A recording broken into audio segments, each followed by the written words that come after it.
Coucou, aujourd'hui c'est depuis ce joli domaine, le bois de l'Orme et son joli jardin que vous allez découvrir derrière moi pendant que je marche, que je vous emmène faire un petit tour avec moi pour partager quelques mots au sujet des énergies actuelles, ce que nous avons traversé là dernièrement avec la super pleine lune du 12 mai 2025, qui était la plus puissante lune de l'année, la plus transformatrice. Et donc, qui dit la plus puissante peut vouloir dire la plus intense, la plus remuante, la plus secouante, mais c'est surtout la plus nourrissante, la plus guérisseuse, la plus transformatrice, puisqu'elle nous a permis, avec cette puissante énergie, eh bien, de laisser remonter à la surface tout ce qui avait besoin de l'être. Et moi, j'ai pu noter, en tant que femme, en tant qu'enfant de ma mère, en tant que fille de ma mère, en tant que mère de ma fille, j'ai pu noter dans mon environnement, dans les expériences que mes proches ont vécues, que mes amies femmes ont vécues avec leurs filles, que des personnes que j'accompagne, femmes, ont vécu avec leur mère ou avec leurs filles ou avec les deux, et bien que nous avons été très nombreuses. Alors, les hommes, excusez-moi, mais vraiment, j'ai aucun retour au niveau du lien père-fils. Donc, peut-être que vous aussi, vous avez été impacté dans votre relation fils-père, père-fils. N'hésitez pas à me le dire en commentaire. Je serais très heureuse de vous lire, en fait. Et ce serait très intéressant d'avoir un retour de votre part. Les hommes, les garçons, les fils, les pères, les grands-pères. Mais ici, c'est certainement parce que c'est ma spécialité d'accompagner des femmes. Mais en tout cas, je vais témoigner de ce que j'ai vécu et de ce que des amis à moi ont vécu, des personnes que j'accompagne ont vécu. Et ce sont la plupart du temps des femmes. Et il a beaucoup été question d'aller guérir notre lien mère-fille, notre lien fille-mère, donc notre lien en tant que maman de nos filles, mais en tant que fille de nos mères, petite fille de nos grands-mères, etc., etc. Donc on a beaucoup été axé là sur la guérison de la lignée maternelle, de la lignée du féminin, vraiment du féminin sacré, et donc de notre relation au féminin, notre relation à l'intérieur de soi, à notre féminin sacré intérieur, mais aussi notre relation au féminin sacré chez nos filles, chez nos mères, nos grands-mères, nos ancêtres, etc. Alors, ces énergies-là, dernièrement, elles ont pu faire remonter à votre conscience des souvenirs, des émotions, des pensées, des formes croyances, des loyautés familiales, des secrets de famille, des schémas répétitifs, en lien vraiment avec la femme, avec son rôle de mère, son rôle de fille, son rôle d'enfant, son rôle de grand-mère, son rôle de femme aussi. Mais là, on était vraiment axé sur le lien mère-fille, plus que sur le lien du couple femme-homme. Mais je pense que tout ce qu'on a pu vivre comme remontée à notre conscience, alors comme toujours, bien sûr, toutes ces remontées de souvenirs, d'émotions, de mots que l'on a besoin d'exprimer, nous ont permis d'exprimer d'abord nos ressentis, d'exprimer peut-être des poids que nous avions sur le cœur ou des lourdeurs, des tristesses, des chagrins, des choses que peut-être on ne s'expliquait pas, qui nous ont beaucoup été transmises depuis, de la lignée de notre mère, de notre grand-mère, de nos mamans, des femmes en fait de notre famille. Et bien sûr, on est toujours un peu impacté par l'énergie du féminin au niveau du collectif, bien sûr. Mais là, il était question d'aller voir dans l'histoire de notre famille, tiens, qu'est-ce qui m'impacte moi aujourd'hui en tant que femme et qu'est-ce qui m'a impacté depuis ma conception en tant que femme dans le lien mère-fille. Et vous savez que dans ce monde, sur cette planète, à notre époque, eh bien, nous sommes chargés de l'histoire de nos ancêtres femmes. Et du fait qu'elles ont été pendant très longtemps réduites, elles ont été considérées comme étant le sexe faible, comme étant un objet quelque part, un meuble, ou en tout cas elles appartenaient à leur mari ou elles appartenaient à leur père. Elles n'étaient pas libres, elles n'étaient pas souveraines, en tout cas elles l'étaient à l'intérieur d'elles, mais cette société ne le souhaitait pas. Cette société les a vraiment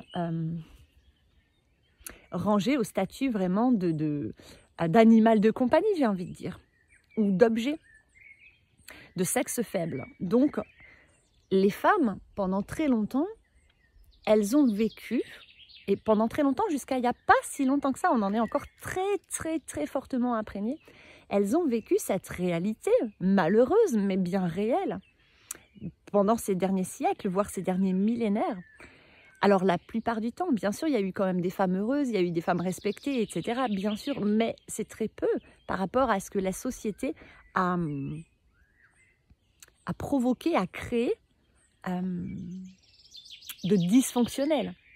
Et donc, il y a quand même eu beaucoup de femmes qui ont vécu des vies désalignées, des vies d'enfermement, des vies d'esclaves sexuelles ou autres, des vies où elles étaient vraiment considérées comme moins importantes que l'homme, voire même problématiques. Surtout si elles défendaient leur liberté, leur autonomie. Alors, c'était pas possible, quoi. Elles ont été considérées comme nous avons considéré les Indiens comme des sauvages ou les Noirs comme des sauvages esclaves. Elles ont été discriminées, très fortement discriminées et réduites le plus possible, soumises, achetées, vendues, exploitées, humiliées, blessés, abusés, intrusés, etc. Et donc, ça fait des siècles et des millénaires que nous portons ces mémoires dans le transgénérationnel. Donc, nos ancêtres les portaient très fort puisqu'elles le vivaient vraiment pleinement. Et puis, progressivement, on a évolué. Enfin, on évolue et on évolue. C'est assez. On n'est pas toujours en train d'évoluer sur le plan de la société. Alors, l'évolution est permanente, mais au niveau de la société a bloqué, on va dire, notre évolution souveraine d'être multidimensionnel. Cette société a promu quand même le fait de ne pas trop évoluer, en fait, d'être divisé et d'involuer. Cette société nous pousse à être de plus en plus stupides, de plus en plus déresponsabilisés, de plus en plus coupés de soi-même, de plus en plus coupés de nos talents, de nos compétences, de notre amour de soi, de l'amour du vivant, de notre confiance et de notre estime de soi. C'est une société qui a tout fait pour nous rendre malades, pour mieux pouvoir nous exploiter. Hein. Ok, mais l'évolution, elle est perpétuelle. La vie, c'est l'évolution. La vie, c'est l'apprentissage et l'évolution perpétuelle. Et donc, on a quand même eu certaines évolutions, même si, franchement, si on rentre dans les détails, on verra qu'on nous a beaucoup aussi endoctrinés, conditionnés, raconté d'histoires au sujet de la libération de la femme, etc.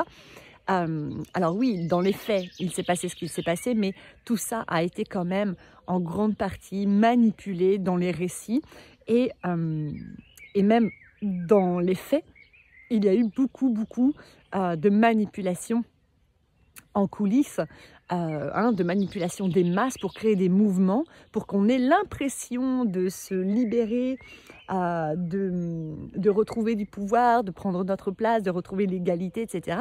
Alors qu'en fait, ce qui se passe réellement dans nos sociétés, sur plein de sphères, en fait, dans plein d'espaces, ce qui se passe réellement, c'est que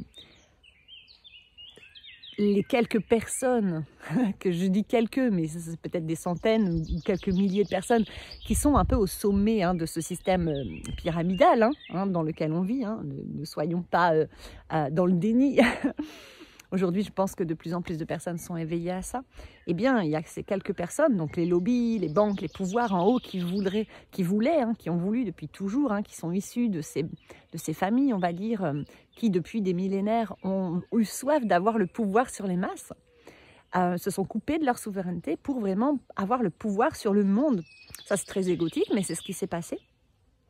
Et donc, dans les coulisses, on nous fait croire dans les faits qu'il y a des révolutions, certaines choses qui font qu'on se libère, on retrouve notre liberté, mais il y a du calcul derrière hein, pour que nous croyions libérés, etc. Mais en fait, la société est faite de sorte que ça continue comme avant de nous exploiter, mais en nous racontant l'histoire en surface, là, hein, ce qu'on voit en surface, c'est « Ah, on est libre !» Oui, mais finalement, si on regarde vraiment de près, pas mal de choses qui se sont passées, notamment, par exemple, l'abolition de l'esclavage.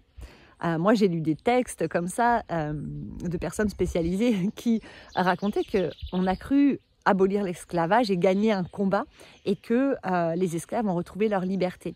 Mais finalement, à la place, ce qu'ils ont instauré, c'est des contrats de travail. Donc c'est en gros, ils ont continué d'exploiter les gens pour que dalle, mais en leur faisant croire que c'était eux qui choisissaient, en leur rajoutant cette notion de « oui, mais vous avez le consentement, vous choisissez ».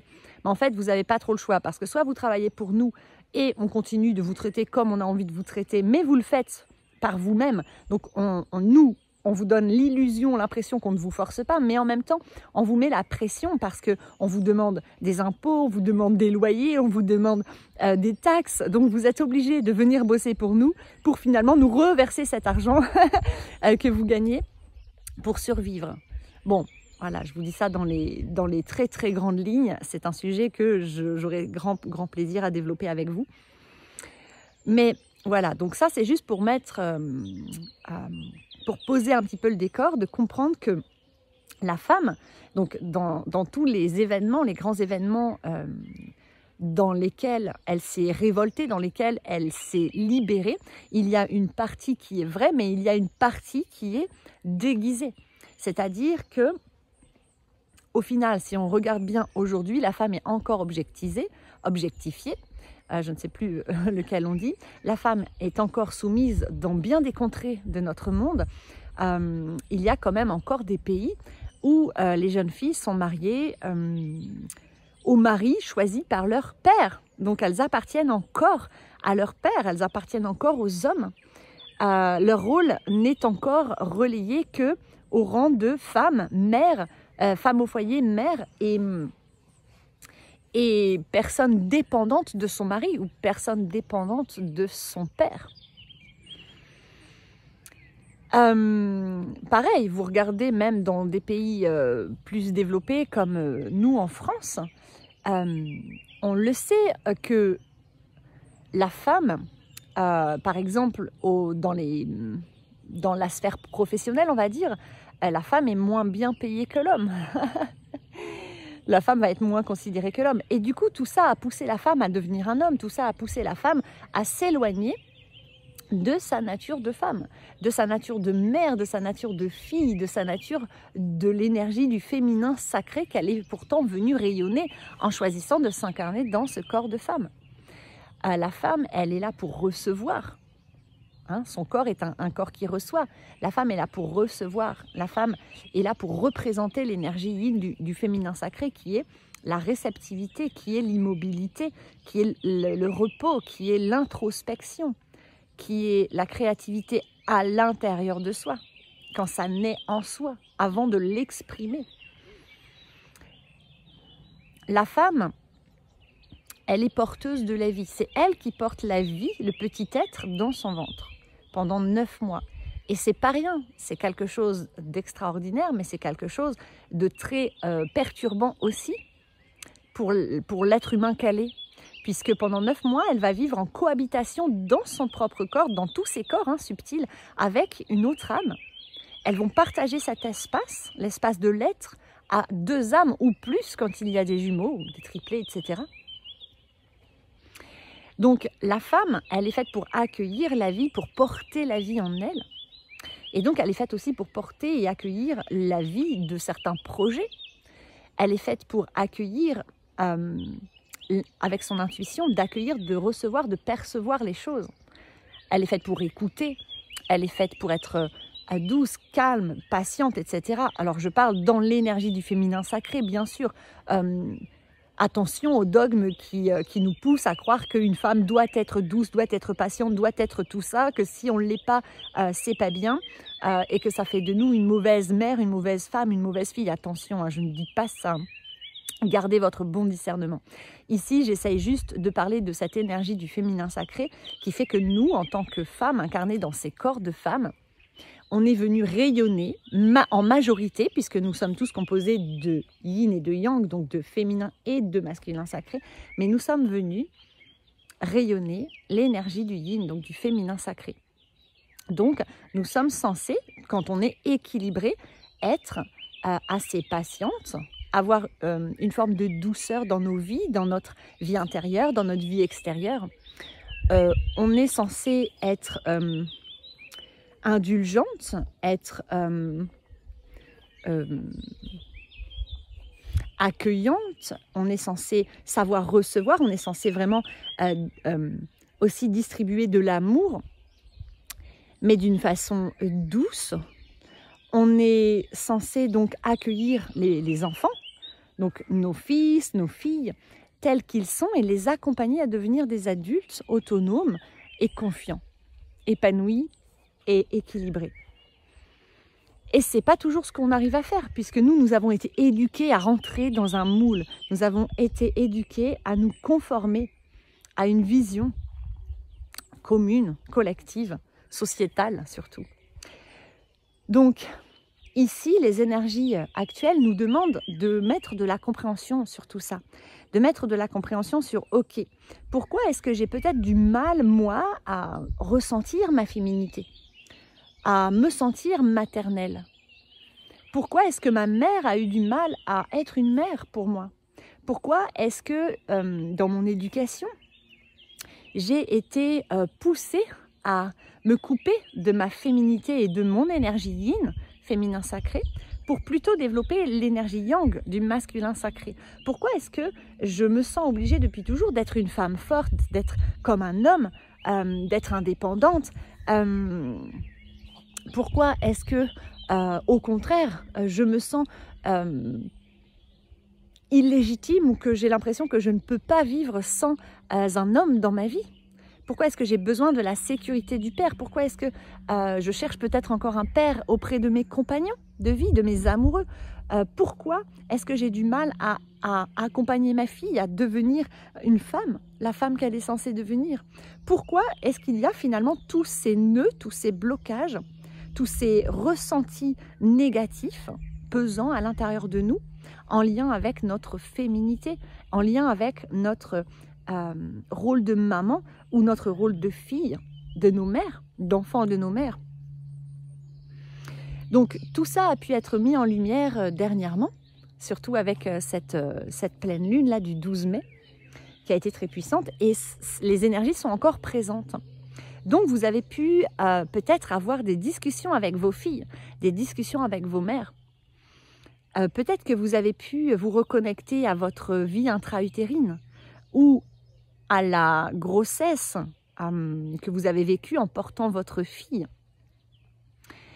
Peut-être que vous avez pris conscience avec finesse, avec justesse, de certaines mémoires transgénérationnelles, de certaines mémoires collectives aussi, familiales, éducatives, etc., que vos mères, vos grands-mères, vos arrière-grands-mères portaient, et que vous avez pris conscience que du coup vous l'avez portée aussi, et que vous l'avez transmise peut-être à vos propres filles. Et c'est très important aujourd'hui d'aller libérer le féminin sacré de tous ces poids, de tous ces blocages, de toutes ces croyances limitantes, que la femme n'a pas le droit d'exister, qu'elle est moins importante que l'homme, qu'elle n'a pas le droit de prendre sa place, qu'elle doit dépendre de l'homme, ou au contraire, qu'en rejet de ça, elle doit être forte, elle doit être indépendante, elle n'a pas besoin d'homme pour vivre sa vie. Ça a plutôt été mon cas par le passé. Tout ce rejet du féminin, de rejeter le fait d'être une femme, parce que moi je veux pas être faible, je veux pas être traitée de folle, je veux pas être brûlée sur le bûcher, moi je veux pas être intrusée, violée, soumise, je ne veux pas être esclave, je veux pas être inconsidérée, je veux pas être traitée de folle. Vous voyez, parce qu'il y a des mémoires très graves, très violentes Alors, chez les deux, hein, masculin sacré comme féminin sacré, mais là, la guérison nous demande vraiment de creuser le lien mère-fille, j'ai la sensation. En tout cas, moi, en tant que femme, en tant que mère et accompagnante de femmes et de mères et de filles, c'est ce qui ressort beaucoup. Là, dans les énergies de même ces quelques derniers mois, hein, ça commençait à remonter et là, avec la pleine lune, pouf, c'est venu comme nous aider à aller au bout du chemin, à intégrer certains détails, certaines notions, certaines choses pour nous aider vraiment à libérer en profondeur tout ce qui nous empêchait de vivre pleinement notre féminité et surtout dans notre et à travers notre maternité, parce que quand soi-même on porte en soi, par exemple nos grands-mères, nos mères, elles ne souhaitaient pas avoir de filles. Pourquoi? Alors au fond d'elles, elles souhaitaient avoir des filles parce que on souhaite avoir un enfant-fille en tant que femme parce qu'on se dit ben, on va mieux la comprendre, on va mieux pouvoir communiquer avec elle parce qu'on est soi-même une femme, on a été une fille. Donc il y a ce petit quelque chose qui fait qu'en tant que femme, c'est vrai que c'est un plaisir d'avoir une fille parce qu'on se sent tout de suite très très proche d'une fille dans le fonctionnement puisqu'elle est venue incarner comme nous la vie dans le corps d'une femme. Donc forcément, il y a quelque chose qui nous rapproche un peu plus et je pense que les hommes ressentent pareil avec un fils. Mais pendant longtemps, nos grands-mères, nos mères, elles ont souhaité ne pas avoir de filles. Pourquoi? Parce qu'elles-mêmes étaient en souffrance dans leur vie de femme. Parce qu'une fille, dans une famille, à une époque, c'était un poids. Une fille qui naissait, ça servait à rien, c'était inutile. Et ces mémoires-là, on les porte encore très fortement en nous. Parce que personne au-dessus de nous, ni nos mères, ni nos grands-mères, ni nos arrière-grand-mères, n'ont été guérir ces mémoires-là, ces blessures-là. Cette blessure de « tu ne sers à rien, tu es une fille ». Une femme, c'est inutile en fait, c'est juste, il faut la nourrir, il faut la vêtir. Comme elle ne peut pas gagner son argent toute seule, en fait, une femme, c'est un poids. On a une femme parce qu'il faut avoir une femme, il faut avoir des enfants, mais c'est un poids. Elle est inutile, elle ne sert à rien. Au contraire même, elle est folle avec ses émotions. Hein. Nous avons été traités de folles avec ses savoirs. C'est une sorcière avec son autonomie, quand elle est autonome, qu'elle est guérisseuse, qu'elle est épanouie, qu'elle est libre, c'est une sorcière, il faut la cramer. Mais par contre, quand elle est soumise, sage, qu'elle s'oublie, qu'elle se fait discrète dans un coin, qu'elle procrée, elle s'occupe de la maison, ben là, en fait, c'est un poids, c'est un fardeau parce qu'elle est inutile, en fait. Voilà, elle n'est là que pour servir l'homme et faire des enfants. Des fils, de préférence. Vous voyez, donc on porte ces mémoires-là en nous. Et on en est encore imprégné aujourd'hui. Hein. Faut pas croire que oui, mais on est au XXIe siècle, on est loin de ça. Mais c'était il n'y a pas si longtemps que ça. Et dans nos cellules, si ça n'a pas été guéri par les femmes au-dessus de nous, c'est encore dans nos cellules et nous l'avons transmis à nos enfants. Donc là, nous sommes vraiment invités à aller guérir avec beaucoup de bienveillance, de douceur, de patience envers soi-même, d'indulgence, d'empathie, de compréhension, d'aller guérir les mémoires des femmes de notre lignée. Surtout au niveau de, ok, j'ai peur, inconsciemment j'ai peur d'avoir une fille, je ne veux pas avoir de fille parce que je ne veux pas qu'elle vive le même sort que moi. Je ne veux pas avoir de fille parce que mon mari va me reprocher d'avoir eu une fille, parce qu'une fille, il va me dire « ouais, mais elle est inutile, c'est un poids, elle ne va jamais rapporter rien à la famille, il va falloir lui trouver un mari, etc. » C'était une charge.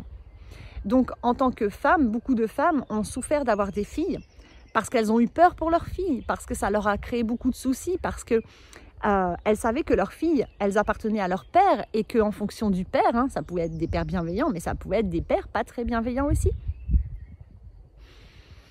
Alors bien sûr, le masculin sacré, quand il n'a pas été bienveillant, il était dans la souffrance aussi. Hein. Il a été poussé, hein, le masculin, à être fort, à abuser de sa femme, à considérer sa femme comme un objet, comme voilà, à être le chef à la maison, à devoir être celui qui décide, à être ferme, dur, etc. Mais c'est un autre sujet. Il ne s'agit pas, attention, de jeter la faute sur le patriarcat, etc. Même si oui, le mot patriarcat, aujourd'hui, il est assez galvaudé, attention. Mais oui, c'est vrai que pendant un temps, l'énergie du yang dysfonctionnelle des alignés a été poussée vers le haut, mais les hommes en ont beaucoup souffert. Attention, hein. Je tiens bien à souligner ça parce que on ne peut pas avoir une polarité déséquilibrée si l'autre ne l'est pas. La souffrance et le fait de faire souffrir l'autre, la malveillance vient toujours de la souffrance. C'est-à-dire que si quelqu'un fait souffrir l'autre, c'est que lui-même, elle-même est en souffrance à l'intérieur. Et qu'elle n'a pas appris d'autre voie que de s'acharner sur l'autre pour évacuer cette souffrance. Ok ? Mais ici, il s'agit vraiment simplement, avec beaucoup de bienveillance et d'amour pour soi, pour nos mères, pour nos filles, pour nos grands-mères, d'aller mettre de l'empathie, de la compréhension, du discernement et de la conscience sur « Ok, ma mère, elle a porté ça toute sa vie, sa mère a porté ça toute sa vie. » Donc les femmes n'étaient pas les bienvenues. Dans beaucoup de familles, les femmes n'étaient pas les bienvenues. Donc les enfants-filles n'étaient pas les bienvenus. On était heureuse d'avoir une fille parce qu'on se sentait proche de nos filles, parce qu'on savait qu'on allait pouvoir passer plus de temps avec elles, parce que les garçons étaient plus vite arrachés au bras de leur maman pour devenir indépendants, forts, etc. et éduqués par d'autres hommes. Mais nous, les filles, on restait avec, donc on était très heureuses quelque part, on se sentait proche de nos filles, mais en même temps, inconsciemment ou semi-consciemment, on avait peur pour elles.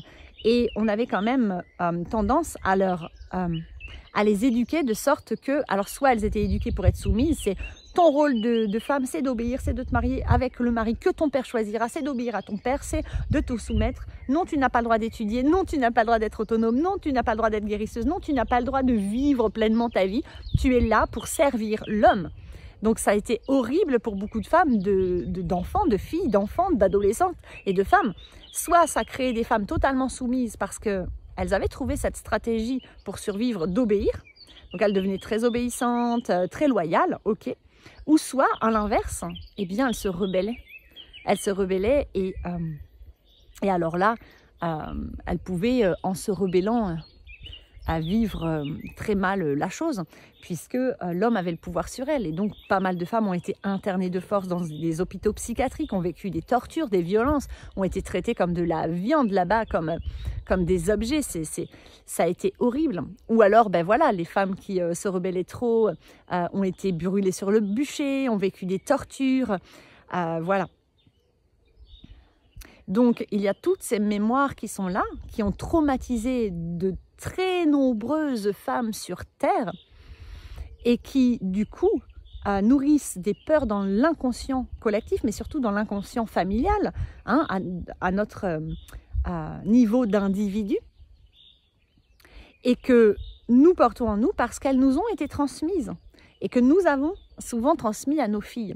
Et donc là, il est grand temps de nous libérer de tout ça pour pouvoir épurer, on va dire, l'énergie du yin, du féminin sacré dans nos vies, dans la vie de nos filles, dans la vie de nos mères par effet papillon, là, effet ricochet, pour que nous puissions progressivement, dans ce nouveau paradigme qui est en train de naître, qui est en train d'être construit par nous tous, collectivement, apaiser l'énergie yin, apaiser l'énergie yang aussi, hein, pour pouvoir vraiment remettre en relation ce couple sacré, retrouver l'équilibre yin-yang, ne plus en rejeter ni l'un ni l'autre, ne plus se diviser, ne plus les séparer, ne plus les mettre sur des pieds de non-égalité, les rassembler, les réunir et comprendre qu'ils sont complémentaires et qu'il n'y en a pas un de mieux que l'autre, qu'il n'y en a pas un de bienvenu et l'autre d'illégitime et de malvenu, non.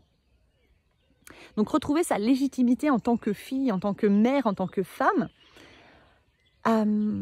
voilà, c'est un chemin qui nous est offert en ce moment. Donc si jamais vous vivez des challenges sur ce plan-là, c'est tout à fait normal. Donc accueillez avec beaucoup de bienveillance, de douceur, de patience envers vous, envers vos filles, et accueillez ce que vos filles expriment. C'est très important. Si vos filles expriment qu'elles ne vont pas bien, si elles vous font des reproches, n'ayez pas peur, accueillez ces reproches. Ne faites pas comme vos mères, comme vos pères, comme tous ces ancêtres avant vous qui ont rejeté les émotions, les ressentis de leurs filles. Sinon, vous allez répéter le schéma. Accueillez, même si ça fait mal, même si ce n'est pas facile, accueillez, écoutez. Écoutez et dites « Ok, j'entends ce que tu dis ». Ne dites pas « Oh, t'exagères, oh, c'est n'importe quoi ». Non, accueillez, même si ça vous fait mal, accueillez. Laissez vos filles s'exprimer parce que c'est rare, parce que si elles s'expriment, c'est important. Et laissez remonter, dites-leur « Ok, j'accueille, ça me fait mal, mais j'accueille ce que tu dis ».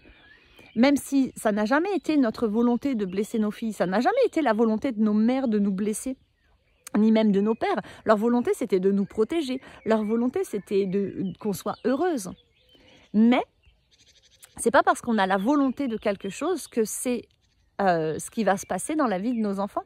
C'est pas parce qu'on a la volonté que notre enfant soit épanoui qu'il va s'épanouir. Ça ne dépend pas de notre volonté. Nous, on transmet ce qu'on pense être le mieux, mais on oublie souvent que nos enfants ne sont pas nous.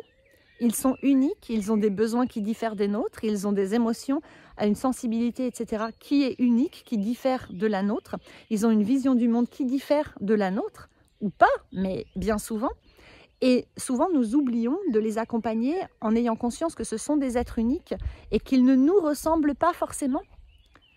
Que même si on aimerait qu'ils nous ressemblent et qu'ils ne nous comprennent pas forcément, nous ne les comprenons pas forcément parce que nous sommes très différents sur plein de points, dans plein d'aspects de nos vies. Donc, il est très important là d'accueillir ce que nos filles ont à dire et d'exprimer à nos mères ce que nous avons à dire, mais le plus possible vraiment avec conscience, douceur, dans une communication non violente, depuis le cœur, pas depuis l'ego qui veut à tout prix imposer, qui veut avoir raison, qui veut combattre, qui veut lutter. Non, en déposant nos réactions qui partent de nos blessures et en se recentrant dans le cœur et en ayant cette volonté sincère, une volonté sincère, pas une volonté égotique, mais une volonté sincère, eh bien de relationner différemment avec nos mères et de relationner différemment avec nos filles. Différemment dans le sens d'une manière plus harmonieuse, plus épanouissante pour les deux, plus respectueuse de l'une et de l'autre, de nos différences, avec conscience, relationner avec conscience. Nous sommes des alliés, nous sommes là pour aimer nos filles. Nous avons été aimés par nos mères, alors pas toujours, mais les mères qui étaient incapables d'aimer, c'est parce qu'elles se sont tellement détestées elles-mêmes, elles ont tellement été détestées en tant que mères, en tant que femmes, ou leurs propres mères ont tellement été mal aimées aussi, que toutes ces mémoires les ont poussées à se détester, et que si on se déteste, on n'a pas d'amour à l'intérieur de soi, donc on n'a pas d'amour à donner. Donc une mère qui n'arrive pas à aimer son enfant, vraiment qui va dire « je ne t'aime pas, je n'arrive pas à t'aimer », c'est une mère qui ne s'aime pas elle-même, qu'on n'a pas aimé, qui a tellement, elle est imprégnée par ces mémoires dont je viens de vous parler, qu'elle n'a pas le droit d'aimer son enfant. Ok ? C'est pas juste une mauvaise mère parce qu'elle a décidé de ne pas aimer son enfant, non. Ça doit être hyper douloureux pour elle de ne pas aimer son enfant. Il peut y avoir toutes sortes d'histoires d'ailleurs qui emmènent une femme à ne pas réussir à aimer son enfant. Donc mettre de la douceur, de la conscience sur tous ces liens qui nous unissent en tant que mère, fille, grand-mère dans notre lignée de femmes et utiliser la puissance du yin qui est une puissance créatrice et guérisseuse. Cette puissance qui naît de notre capacité à être douce avec nous-mêmes, avec nos mères, avec nos filles, à être bienveillante, à être accueillante, parce que nous sommes venus rayonner ce yin et ces forces-là. Pendant longtemps, la vulnérabilité a été considérée comme une faiblesse, alors que la vulnérabilité est une réelle force. Chez une femme comme chez un homme. Le fait d'entrer dans sa vulnérabilité, d'accueillir cette vulnérabilité, de se l'autoriser, donc d'autoriser finalement l'énergie du féminin sacré à circuler à travers nous, puisque nous sommes tous composés, hommes et femmes, de yin et de yang, les femmes ayant un corps yin, les hommes ayant un corps yang, donc les femmes étant majoritairement yin, mais ça se joue à peu, et les hommes majoritairement yang. Mais nous, dans nos corps de femmes, nous sommes vraiment venus pour montrer que la vulnérabilité est une puissance. Parce que quand on se dépose dans sa vulnérabilité, quand on entre au contact de cette vulnérabilité, on touche à ce qu'il y a de plus profond, de plus précieux, de plus pur en soi-même. La fragilité, elle n'existerait pas si la force n'existerait pas. Mais la force n'existerait pas si la fragilité n'existait pas. La fragilité n'est pas l'opposé de la force, elle est le contraire de la force, mais elle est justement complémentaire. Et quand tu réunis force et fragilité, donc force et vulnérabilité, c'est là que tu obtiens l'équilibre et l'harmonie en toi. Quand tu sais être fort par moments et vulnérable à d'autres moments. Nous sommes tous des êtres cycliques, nous avons des cycles où nous sommes forts, confiants, battants, où nous sommes dynamiques, dans une belle énergie yang, où on extériorise, on est dans le mouvement, dans l'action, et des moments de vulnérabilité, de repos, puisque le repos c'est de la vulnérabilité, d'écoute de soi, d'intériorisation. La vulnérabilité, elle nous rappelle aussi que dans ce monde, on se croit, nous les êtres humains, comme des dieux tout-puissants, alors qu'en fait, on n'est pas grand-chose. On fait partie d'un monde où tout est relié, où tout est censé vivre en belle harmonie, ensemble, en cohérence, en accord. On est censé vivre en cohérence, en accord et en reliance avec les autres animaux, avec la nature, avec l'environnement, avec les éléments, avec le ciel, la terre. Entre nous, êtres humains, mais on est loin du compte. Et aujourd'hui, cette vulnérabilité, elle est précieuse parce que quand on se l'autorise, quand on autorise nos proches, les gens qu'on accompagne, on autorise les autres, êtres humains, comme animaux, comme végétaux, comme tout le vivant à être vulnérable, alors on autorise la vie à être. Parce que la vie ne peut pas être que force, c'est impossible. Et d'ailleurs, toutes les femmes que nous sommes, à avoir été très fortes, des femmes fortes, à avoir combattu toute notre vie, à avoir tout fait pour tenir debout, tout porter sur notre dos, ne pas avoir besoin d'hommes, être hyper indépendante, etc. À un moment donné, on s'est tout effondré. Et si vous ne vous êtes pas encore effondré et que vous êtes sur ce chemin-là, vous allez vous effondrer. À un moment donné, la vie va vous remettre votre vulnérabilité là, en face des yeux. Parce que nous ne pouvons pas toujours être dans une polarité. Le yin-yang, c'est l'énergie de vie qui circule en toutes choses, qui est à la base de la vie sur Terre en toutes choses. Êtres vivants, végétaux, minéraux, éléments, toutes choses. C'est une alternance perpétuelle de l'énergie yang masculin sacré et yin féminin sacré. Donc c'est une alternance perpétuelle de force et de vulnérabilité. Force, vulnérabilité. Des cycles qui peuvent être quotidiens, qui peuvent être hebdomadaires, qui peuvent être mensuels, qui peuvent être annuels, etc. Nous avons plein de cycles qui nous composent. Et la vie est composée de tout un tas de cycles. Et tous ces cycles sont censés s'accorder. C'est comme une musique. Tous ces cycles représentent des notes de musique et elles sont censées toutes s'accorder pour donner, créer, offrir une mélodie harmonieuse qui fait du bien à l'être, qui guérit, qui épanouit, qui apaise, qui met en joie. Sauf que quand on rejette notre part de yin, notre féminité et tout ce que ça comporte, quand on rejette cette vulnérabilité magnifique, eh bien, nous ne développons que la force et donc nous empêchons le cycle de se faire. Mais nous ne pouvons pas maîtriser ça. Donc nous tenons dans le yang, dans la force, dans oui, je suis un pilier. Et à un moment donné, plus on résiste, plus le jour où on va s'écrouler fort. Voilà. Et je parle en connaissance de cause. Donc, c'est une opportunité actuellement de comprendre ça, d'accueillir votre féminin sacré, votre maternité, d'aller mettre de la conscience, de l'amour, de la douceur dans votre lien mère-fille, fille-mère, pour aller continuer d'apaiser, de guérir le féminin sacré et d'aller libérer les mémoires familiales, les loyautés familiales, les peurs, toutes les mémoires traumatiques, transgénérationnelles, dans les lignées des femmes de votre famille. Pour pouvoir libérer notre soi-même, nous libérer soi-même, mais on libère aussi nos filles et leurs filles à venir, et leurs enfants à venir d'ailleurs, et on va aider à libérer nos mères et nos grands-mères. Pour couper, pour dire stop, ça c'est fini. Ce schéma répétitif, ces croyances limitantes, ces peurs, ces traumas, c'est fini. avec moi, aujourd'hui, ça s'arrête. Parce que je le décide depuis mon pouvoir créateur, depuis ma puissance de femme sacrée, libre et sauvage, incarnée sur cette terre. Voilà. Alors, si jamais sur ce chemin, vous avez besoin de quelqu'un pour vous aider à traverser ces épreuves, à mettre de la compréhension, à dénouer des liens, à libérer des mémoires traumatiques, transgénérationnelles, karmiques, etc., n'hésitez pas à faire appel à moi, puisque mes séances sont médiumniques, je capte vos mémoires cellulaires, je capte les mémoires de vos mères, de vos filles, de vos pères, de vos ancêtres, je capte tout ce qui est là, dans votre aura, dans votre champ magnétique, et qui vous limite, qui vous bloque, qui vous empêche de vous épanouir pleinement, et je vous aide à vous en libérer,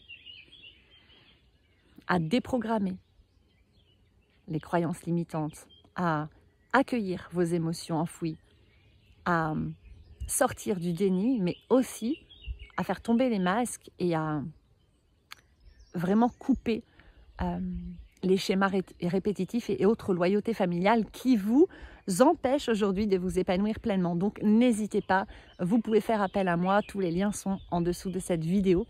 En tout cas, moi je serai honorée et très heureuse de pouvoir vous aider. Si jamais vous avez apprécié ce contenu et que vous souhaitez m'encourager, n'hésitez pas à laisser un petit pouce vers le haut, vous abonner à ma chaîne et puis vous pouvez aussi laisser un commentaire bienveillant et constructif.